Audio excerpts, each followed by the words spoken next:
想，乜嘢都冇心機，一頭脹啊，乜都唔想做，所以好困擾，日日都係反覆咁樣。止痛藥食完一粒亦一粒，唔想以後都只係咁。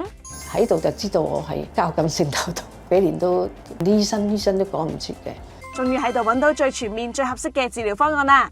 呢一個頸源性嘅頭痛咧，亦都可以係因為交感神經嘅問題啦，頸椎上頸椎嘅肌肉導致嘅頭痛，咁多數係單邊啦，咁有可能會隨住眼脹啊，有啲飆眼水啊。如果去到交感神經嘅情況咧，可能會有一啲頭暈同埋視覺有少少模糊咁樣嘅狀況嘅。咁通常都係姿勢唔正確啊、壓力啊，亦有可能係外傷，可能去撞個車都可以產生呢一個狀況。我哋 Golden Rule 一定係要做一個關節嘅鬆動啦，令到嗰邊嘅肌肉可以適當嘅放鬆，平衡翻副交感同埋交感神經嘅一個傳遞。咁最後咧，我哋會慢慢幫佢做一個被動式嘅伸展，咁可以訓練翻佢嗰個肌肉記憶去翻接近正常頸椎移動嘅幅度嘅。喺度又有手法啊、中擊波啊，又有脊椎師啊，又有物理治療師啊，呢度比較全面，呢度係幾好。